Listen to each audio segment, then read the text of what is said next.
April 23, 1980, 20-year-old Robin Gisela Brooks finished her work shift at Donut Time, a local donut shop in Sacramento, California.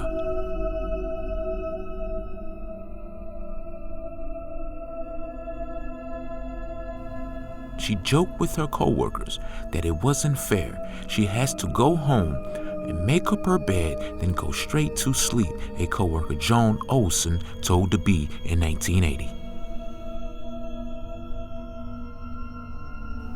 Robin didn't have a car, so she walked a block to the Garden Club Apartments where she had been living for 6 weeks.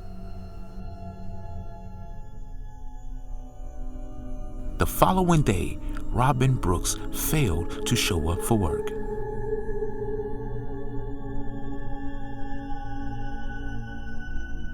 Some of her co-workers went to her apartment to check on her because it was unusual for her to not show up for work.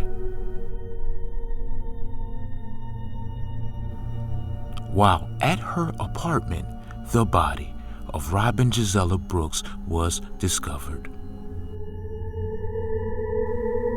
Authorities was then alerted and the case was ruled a sexual assault resulting in homicide.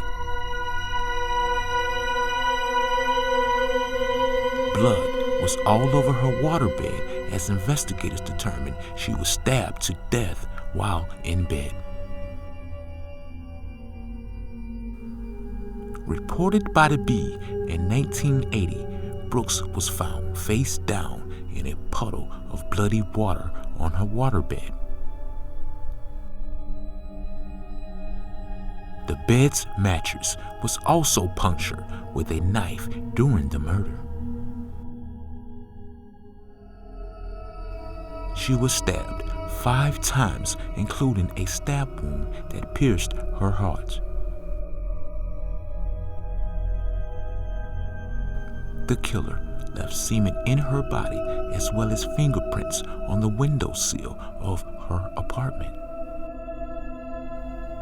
Smears of blood was also found inside the apartment as it appeared the killer cut himself during the crime. At the time, in 1980, DNA haven't been around very long, but the DNA profile of the attacker was uploaded to the combined DNA index system database, authorities previously said.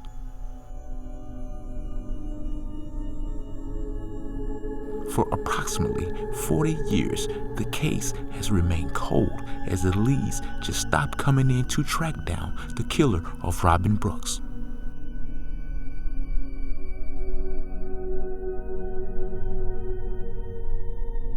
With technology evolving over the years, fast forwarding to 2017, a real break in the case came when Sacramento County Sheriff's Office investigators teamed up with the Paragon Nanolabs.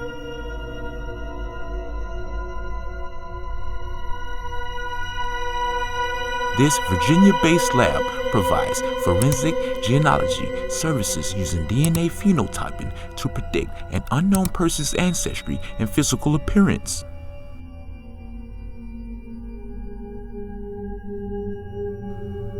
Detectives released images created by Paragon Nanolabs, but still had no luck in finding Robin Brooks' killer.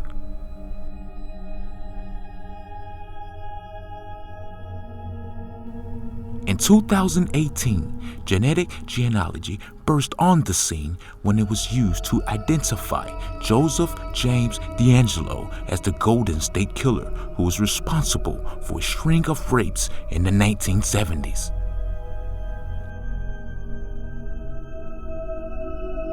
Investigators used a technique to build a family tree of Brooks' killer that would eventually zero in on the suspect.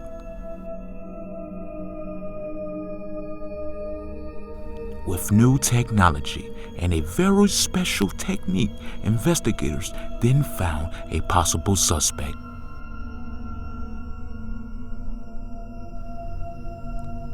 Philip Lee Wilson, 31 at the time, lived in a rental home less than 2 miles from Brooks' apartment in 1980.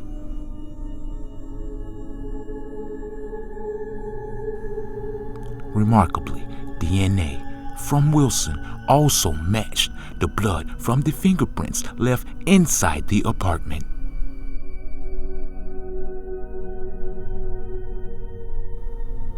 Prosecutors also said DNA from Wilson matched from a rape that happened 3 weeks before Robin Brooks was murdered.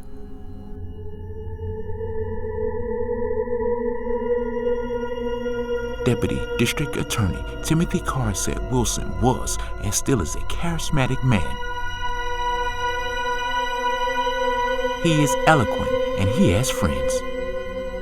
But he is also, as the evidence in this case shows, a man with proclivity to commit monstrous acts. He's broken and always will be broken. Carr said Brooks was killed in the most painful way imaginable. Wilson likely killed Brooks to fulfill a sick fantasy and to get away with it by eliminating the only person left to identify him, Robin Gisela Brooks. Assistant Public Defender Thomas Klickenbeard pointed blame at Robin Brooks' sister boyfriend Norbert Holston, who is now deceased because of his tense relationship with Robin and her sister Maria Eric. Maria stated she was a light sleeper and she would have heard Holston leave the night Robin was killed. She also stated it would have been hard to live with, knowing the idea of her boyfriend may have been responsible for her sister's death.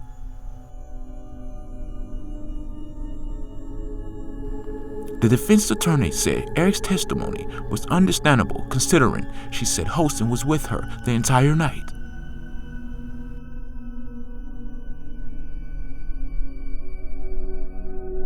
Defense attorneys argued the sex was consensual and Brooks had left her alive and well when he left her apartment.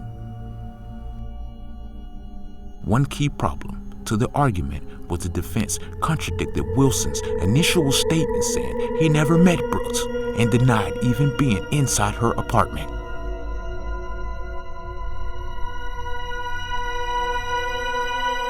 Six of 12 jurors were unconvinced Wilson was responsible for the crime.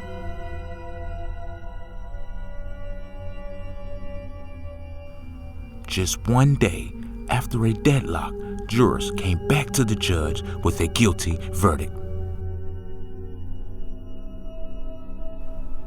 Deliberations occurred. However, Wilson was subsequently convicted for the murder of Robin Gisela Brooks. Wilson sat at the table with his head in his hands as the judge read the guilty verdict.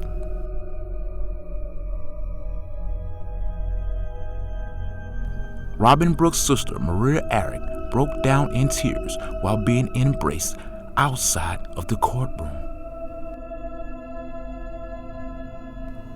Wednesday, March 11, Philip Wilson was convicted for the murder of Robin on his 73rd birthday, 42 years later.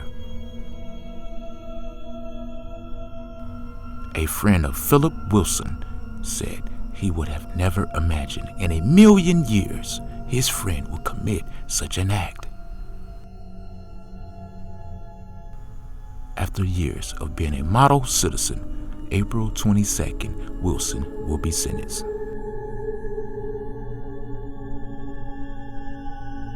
New DNA developments has been incorporated and influential in solving cold cases, specifically as the technology has evolved over the years. Please hit the like and subscribe as well as the notification bell. Stay tuned for more crime reports.